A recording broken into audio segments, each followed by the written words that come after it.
this video, we will be learning the position of the different four quadrants what we will be using in the engineering graphics now.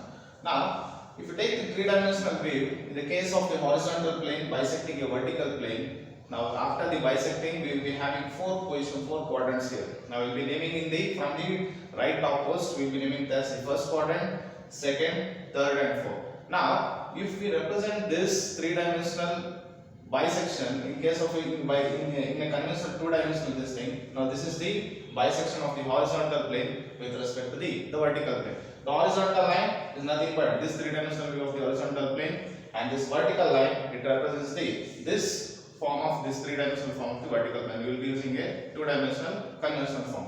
Now where the horizontal plane it bisects the vertical plane, we will be getting the origin now.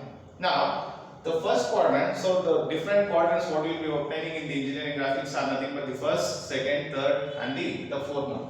Now, in order to identify the position of the different quadrants with respect to the two principal planes, that is nothing but the vertical plane and the horizontal plane, we will be identifying the position of these quadrants with respect to the principal planes here.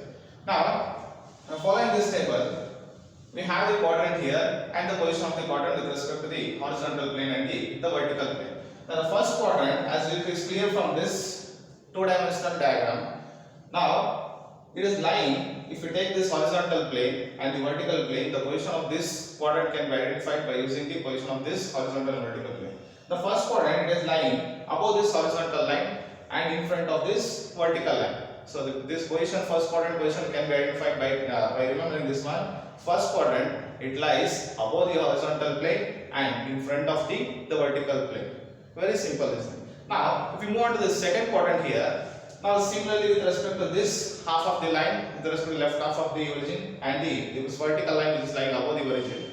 Now, this quadrant, it is lying behind VP, and this with respect to this horizontal line, the second quadrant is lying above HP. So, the position of the second quadrant now can be said as the second quadrant, it will be lying above HP and behind the vertical plane, that is nothing but the vertical line. Now similarly moving on to the third quadrant here, now we will be using the same horizontal line. Now if you take this horizontal line which represents the horizontal plane, the third quadrant it is lying below this horizontal plane, and with respect to this vertical plane, again this quadrant is lying behind the vertical plane. So the position of this third quadrant can be said as it is lying below the horizontal plane and behind the vertical plane. Now similarly, by identifying the position of the fourth quadrant, we can tell as it is lying. Now this is the horizontal line and this is the vertical line. Now this fourth quadrant is lying below the HP, and with respect to this vertical line,